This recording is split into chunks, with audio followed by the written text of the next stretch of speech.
Bakit ayaw mo ipakita yung mukha mo? Pangit. Papakabitan natin yung ngipin. Pati, smile. Ngipin, Hindi dali. pa po ko nag-toothbrush. Ay, hindi ka pa nag-toothbrush. Kasi dito, I think makakapag-aral ka. Kasi pag doon nakakulong ka. Kasi may problema pa si mama mo, no? Pero basta pag pumunta dito, bigyan mo ng pagkain ng mama mo, ah? Ayaw po niya. Takip. Huwag ka na magtakip. Huwag ka na magtakip. So gusto mong pumasok. Gusto mong mag-aral. Ay, very good. No? Asan ang papa mo? Wala po dito. Saan siya nagpunta? Nasa bus po. Ah, nasa bus. Nagtatrabaho na daw papa mo. Opo. Very good. So, ibig sabihin, may pang-support na siya sa pag-aaral nyo, no? Kasama mo yung mga ate mo. So, yun, mga kababayan, no? Papunta kami dito dahil sinundan namin si Ate Kati. Pero siya naman, na inaabot namin itong magkakapatid na to, itong Tres Marias na to, na magpapa-enroll daw. Nakakatuwa, no? Mag-hi ka sa mga kababayan natin. Say hi. Din, no? O yan, upo ka, Han. Ay, ayoko. Dali mag-hi ka muna. Ganda-ganda ni Angela eh. Ha? Di ba? Nasaan yung isang mic na sa kanya? Opo. Okay. Ay, very good. Kumain ka na? Nag-lunch ka na? Opo. Ano ulam mo? Labong po. Ay, labong! Sarap. Anong sahog ng labong? Sayuti lang po. Labong tsaka sayuti pinagsama? Ah, saluyot! Oo. Hindi sayuti yon. Saluyot, di ba? Dahon. Masarap naman. Anong pampalasa niya? Hindi ko po alam. Wala siyang karne man lang o May bangus. bangus! Yan naman pala eh. Binitin mo pa eh. Yun talagang perfect na kombinasyon nun. Ano? Bangus. Nakailang order kang kanin. Siyempre, masarap yung ulam. Konti lang po. Bakit kunti lang? Hindi ko na po maubos. Agay. Pero anong paborito mong ulam? Hindi ko po alam. Hindi. Alin ang mas masarap? Chicken o labong? Ha? Pareho lang po. Ayun. Ang galing-galing Yung naman. madalas mong inuulam, ano gusto Oh, mo? ano paborito mong ulam? Yung madalas. Pag pupunta si Daddy Frankie dito, anong gusto mong dadalhin kong ulam? Hindi ko po alam. Labong o manok? Ay, hindi talaga Baboy, alam. sama. Ha? Pork chop. Longganisa. Ayun. Malayo ba school nyo dito? Malapit lang po. Lalakarin lang. Opo. Sino kasama mo pupunta na school? Mga pinsan ko po. Ay, mga pinsan. Tsaka yung mga kapatid mo. Di ba? Okay?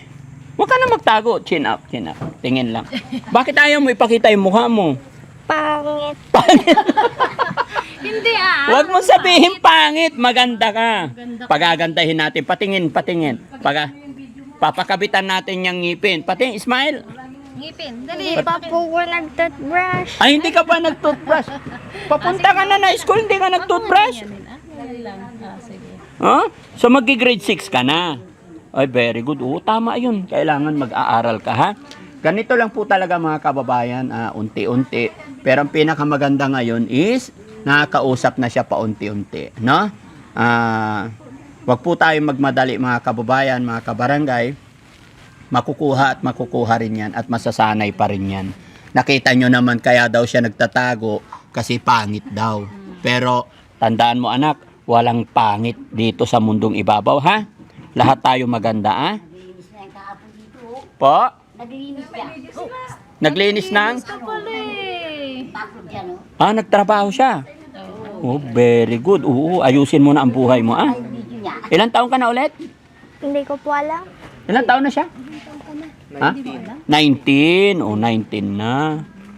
Dalagan-dalaga na, no? Kaya ayusin mo na buhay mo.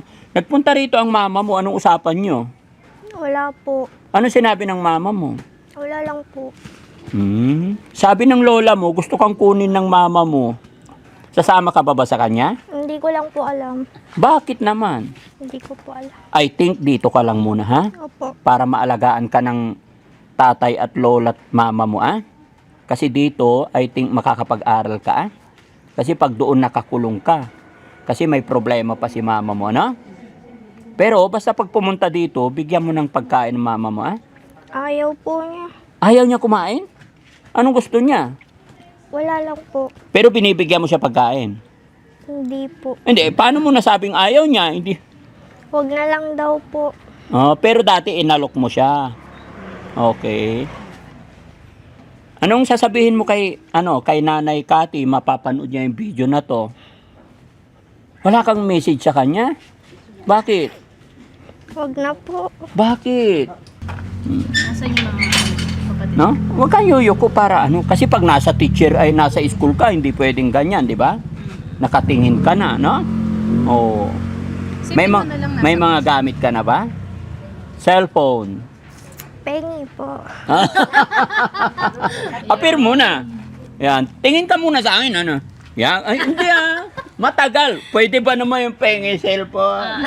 Hindi pwede. Kailangan Tingin ka mag-usap. na, Daddy, dali. Kailangan mag-usap tayo ng maayos. Tingin O, ka sige. sa kanya, dali. Ayan. Usap tayo maayos. Dali Na na. gusto mo cellphone? Opo. Ano pa? May mga bag ka na ba? Wala po eh. Oh, wala pa. Anong gusto mong bag? Simple lang po na bag. Simple lang na bag. Okay.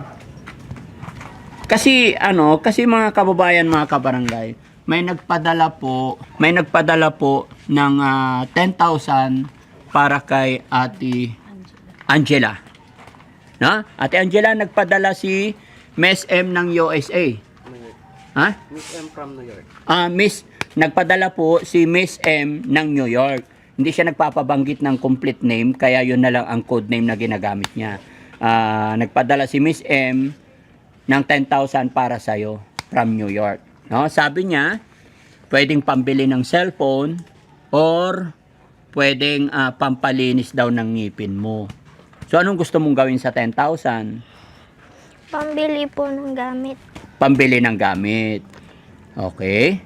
So, pag ibinigay ko sa'yo, bibili kayo ng gamit nyo.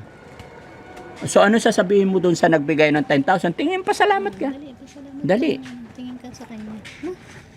Sige, para bigyan ka nila ulit. Kailangan magpasalamat tayo tuwing may blessing na dumarating. Sige na. Okay? Sige, bili mo ng gamit, ha?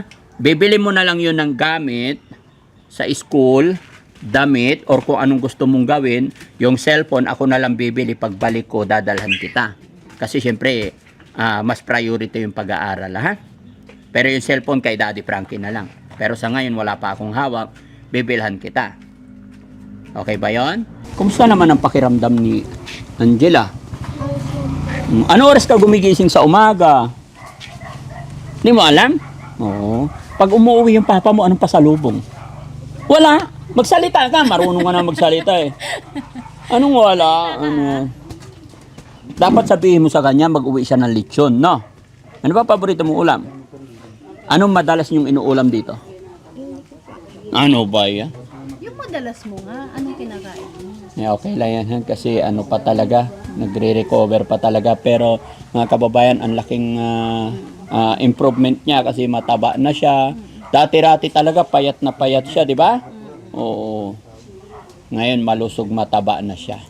Si Angela, tapos si Angelica. Angeline. Oo, alam ko na. Si Angelica, Mami Rochelle, si Angela, Angeline, Angelica. Angelica, Angeline. Sino panganay? Siya. Yun, mga kababayan, mga kabarangay, sa mga bago pa, yan, huwag ka na magtakip. Sa mga bago pa lang sa aming channel, siya po si Angela. Hi ka. Angelica, Angeline. Yun, Tres Marias, mga kababayan, no? Napakaganda nila. Pinakamaganda si Angela. Bakit? Ayaw mo, mami, pakita mo. Pakita mo sa kanila May kahawig kang ang artista daw. Oo. Diba? Diba?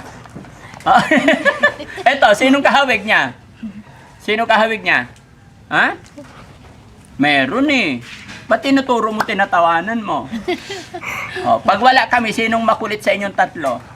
Siya. Ikaw pa. Wow. Bakit ikaw daw makulit? Hindi po ako mapakali. Ah, hindi ka mapakali.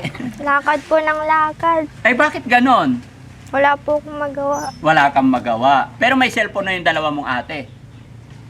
Wala po. Ah, wala si ate. Bakit? Nasira. Ah, nasira. Tapos siya lang may cellphone.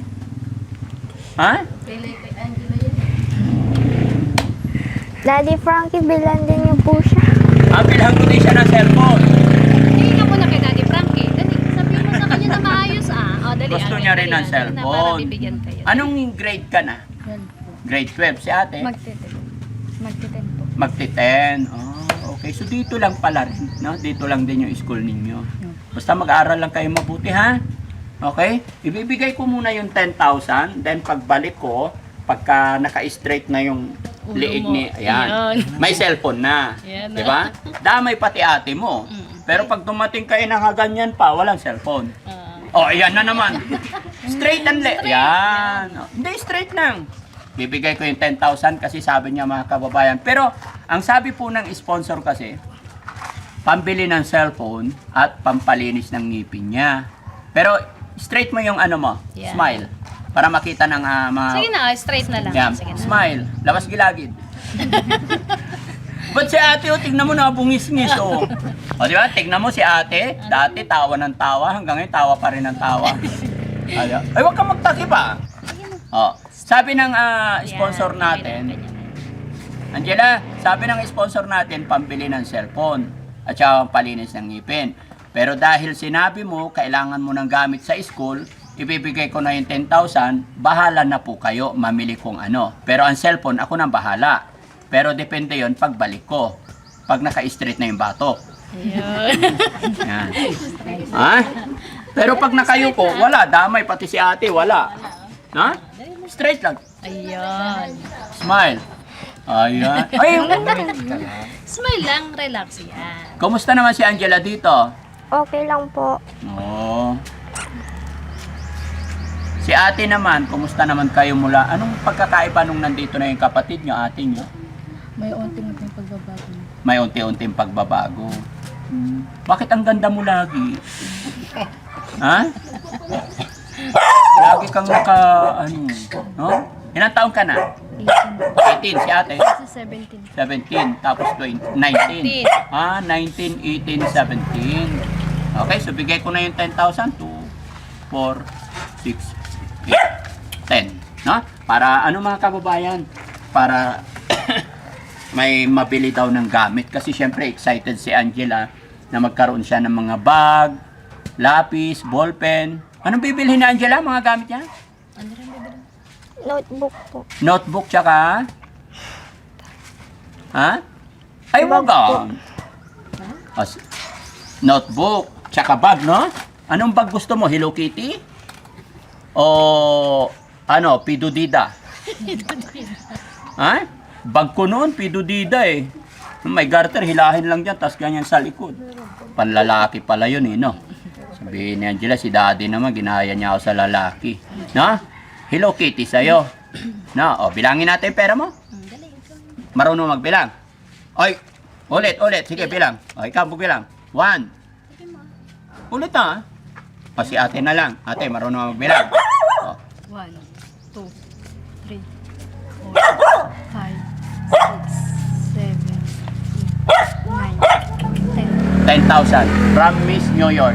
Na? Tama? Miss M. Miss M. Yan. Yung 10,000 na yan, galing po yan kay Miss M ng New York. Ate Angela, narinig mo?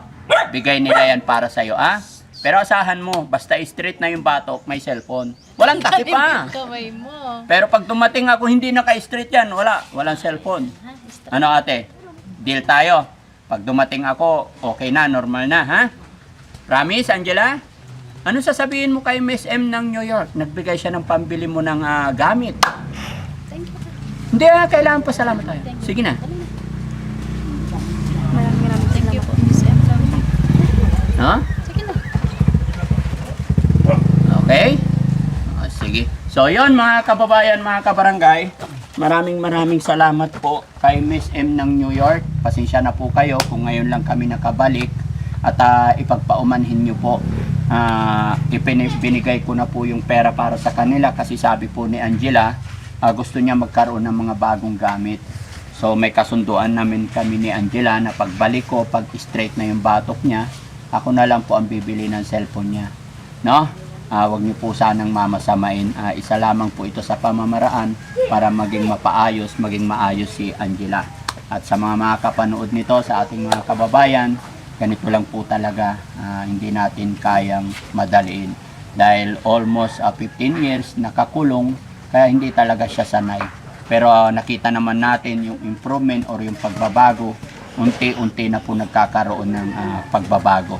At nakakatuwa dito is magpapa-enroll na siya. Mag-aaral ka mabuti, ha? Okay, ate, anong masasabi mo sa nagbigay? Maraming salamat po sa nagbigay po ng sponsor po sa aking kapatid. Yun lang po. Si ate naman. Maraming salamat din po sa mga nag-sponsor po sa aming ate. Thank you. Okay. Sabi ni Angela, may marunong kumanta daw sa inyo. Isang kanta naman dyan, oh. Di ba? Angela, pakantahin natin, di ba? Angela, sino magaling Hindi darating yung cellphone mo pag walang kumanta. Siyempre si ate ang kakanta. Dali. Walang cellphone. Kahit ano na lang nakanta, dali. Oo, si Angela pala eh. Dali, bago umulan. Ay, tama. Ano? Ganda-ganda, no? Nasira yung ngipin mo, Sarah, patingin para paayos natin. Ika, dali. Patingin, smile. Dali. Oh, mahiya. Ha? Huwag kang Dali, mahiya, isa lang, patingin. Ayoko.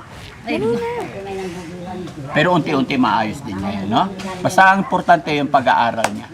Okay? Si Mami Rochelle naman, ano masasabi ni Mami Rochelle? Yes po, maraming salamat po kay Miss M ng New York sa binigay niyo pong tulong para kay Angela. Napakalaking bagay po para sa kanila, lalo-lalo na po, magpapasok ka na po, ibibili po nila ng gamit nila. Maraming salamat po. Thank you so much po mga kababayan. Kita-kits po tayo sa susunod na pagbalik namin. Sana po ay straight na po yung batok niya para mabilhan na natin sila ng cellphone, no? Kasi pag bibilhan ko ng cellphone na hindi naka-straight yung batok, lalong yuyuko yan kasi di ba? Kaya pag may cellphone, dapat ganyan lang. Di ba? Appear mo na. Okay, very good.